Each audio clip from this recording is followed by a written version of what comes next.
Bonjour à tous, j'espère vraiment que vous allez bien et on se retrouve aujourd'hui pour un tuto pour Pâques, voilà comme vous l'aurez compris. Donc j'ai vu tourner ce cupcake absolument partout sur Insta et j'avais très envie de vous en proposer une version en tuto et donc on commence tout de suite. Pour la couleur de la base, j'ai choisi ce vert tendre, donc j'ai utilisé de la couleur pistachio sculpté, de la vanille, du blanc et un petit peu de translucide. Vous pouvez bien sûr adapter en fonction de ce que vous avez. On va placer le mélange de pâte dans la base à cupcake, voilà, en appuyant bien. Ensuite, de manière logique, on va enlever les excédents et légèrement réappuyer, voilà, pour avoir une base bien nette. Si vous souhaitez un rendu plus réaliste, vous pouvez ajouter cet effet de caissette sur votre base. Donc pour ça, avec un dotting tool moyen, on vient légèrement creuser sur chaque petite dent de la base. Et ensuite, entre les trous, on vient lisser la délimitation, ce qui va vraiment donner un effet de bordure et non pas de petits trous côte à côte. Et ensuite, on peut retirer l'excédent au milieu qui va se former, ça permettra que la base du biscuit soit vraiment bien à l'intérieur de la caissette. Une fois que c'est fait, on peut venir aplatir légèrement avec le dos d'un outil pour avoir quelque chose de bien net. Et on va passer au biscuit en lui-même, donc j'utilise de la couleur ombre brûlée en Prémo, donc c'est une sorte de chocolat un peu plus foncé. Il suffit de l'aplatir pour lui donner sa forme, qui soit bien à la taille de la caissette. Pour texturer le biscuit, j'utilise d'abord une brosse à dents que je viens tapoter vraiment partout pour donner ce petit effet de biscuit, tout simplement. Ensuite, je passe un petit coup d'aluminium pour accentuer par endroits. Et pour finir, je repasse un petit coup de brosse à dents et voilà, ça donne un biscuit assez réaliste. On peut maintenant le placer au centre de la base et je viens m'aider de ma brosse à dents pour vraiment le fixer sans le déformer. Voilà ce que vous devez obtenir après ces étapes. Vous pouvez aussi repasser un peu de texture si vous le souhaitez. On vient maintenant démouler la base à cupcake du moule, donc pour ça il faut l'enlever très délicatement.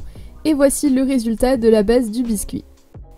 On passe maintenant à la chantilly qui va former le nid, donc pour ça j'ai utilisé de la couleur Prémo Latte, de la translucide, de la vanille et un petit peu de blanc. On vient passer cette pâte dans une douille, donc si jamais elle est trop dure vous pouvez la mixer avec un petit peu de fimo liquide, mais j'avoue que chez moi il faisait très chaud ce jour-là donc je n'ai pas eu besoin de faire ça. On vient la pousser avec un outil, moi c'est le dos de mon scalpel, ça marche très bien. Il ne reste plus qu'à couper la longueur que vous souhaitez et on va maintenant passer à l'étape de la mise en forme. Donc pour ça, on va légèrement torsader notre petit colombin de chantilly tout en l'étirant. Et du coup, ça va permettre à la fois de l'affiner et de lui donner cette forme de chantilly torsadé. Voilà du coup ce qu'on doit obtenir après cette étape. Pour la fixer à la base, je vous conseille d'appliquer un petit peu de fimo liquide. Voilà, ça permettra de mieux la coller. Et on vient tout simplement l'étaler avec un outil en silicone, vous pouvez même le faire avec un pinceau ou au doigt selon ce que vous avez. On vient ensuite placer la chantilly délicatement en faisant attention de ne pas la déformer et en coupant à la longueur désirée. Et pour masquer le biscuit au centre, je viens juste placer un petit cercle de la même couleur que la chantilly, ça permettra de ne pas le voir par la suite. On va maintenant passer aux œufs et pour ça j'ai utilisé des couleurs Fimo pastel sauf pour le orange qui est de la couleur rose anglais de chez Cernit, mais bien sûr encore une fois vous pouvez adapter les couleurs comme vous le souhaitez. Pour former les œufs il vous suffit d'abord de faire une petite boule de pâte entre vos doigts et ensuite vous allez tout simplement la rouler un peu plus d'un côté que de l'autre et ça va permettre d'affiner et donc voici la petite forme d'œuf que vous devez obtenir. Pour faciliter les prochaines étapes, je vous conseille de les pré-cuire, par exemple 5 minutes au four. Et on va passer aux petites taches comme vous voyez sur cette image de référence. Pour ça, j'utilise un pastel marron foncé que je viens tout d'abord râper avec une lame. Et ça va nous former une poudre de pastel dont on va se servir comme pigment. On va maintenant rouler chaque petit œuf individuellement dans de la fimo liquide. Donc cette étape va permettre de les rendre collants et du coup le pastel pourra adhérer lorsqu'on va le déposer dessus. Et ensuite, à l'aide d'un pinceau, je viens prélever un petit peu de poudre et tout simplement le tapoter sur mon doigt et ça va du coup faire tomber le pastel en pluie et on va avoir ces petites taches qui vont se former sur les œufs. Pour compléter les endroits où il n'y a pas encore de taches sur l'œuf, vous pouvez tapoter directement au pinceau dessus ou le rouler légèrement dans la poudre qui était tombée à côté et voilà, ça va rajouter des taches là où il n'y en avait pas. Une fois que c'est fait, on va encore une fois pré-cuire les œufs et ça permettra que le pastel soit bien fixé. Et pour placer les œufs sur le cupcake, encore une fois, on vient mettre de la fimo liquide. Cette fois-ci, les œufs étant pré-cuits, c'est vraiment nécessaire et ça permettra d'être sûr que ça adhère bien. On peut ensuite placer les œufs dans le petit nid formé par la chantilly et pour ça je vais mettre d'une pince, mais bien sûr vous pouvez le faire avec n'importe quoi, vous pouvez même les replacer avec une aiguille ou un cure-dent si vous préférez.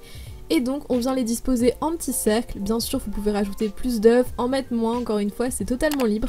Et une fois que c'est fait, il ne reste plus qu'à cuire votre cupcake pendant 30 minutes à 110 ou 120 degrés. Cette étape est totalement optionnelle, mais j'ai choisi d'ajouter des petits points sur ma caissette pour donner un peu plus de détails. Donc pour ça, je me suis aidée d'un stylo blanc, voilà, donc c'est un stylo gel, vous pouvez aussi le faire avec un Posca ou même de la peinture si vous préférez.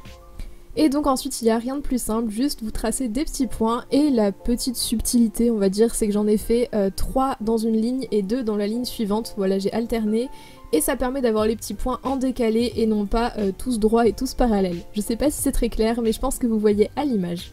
Une fois que vous avez terminé votre motif, je vous conseille par contre de passer une couche de vernis, ça permettra vraiment de le protéger. Et donc c'est tout pour ce tuto, j'espère vraiment qu'il vous aura plu. N'hésitez pas à me laisser votre avis ou vos questions si vous en avez en commentaire. Et si jamais vous reproduisez cette création, n'hésitez pas à la poster sur Insta en m'identifiant pour que je puisse aller la voir, ça me fait toujours trop plaisir. Je vous remercie d'être resté jusqu'à la fin et je vous dis à très vite. Bye tout le monde!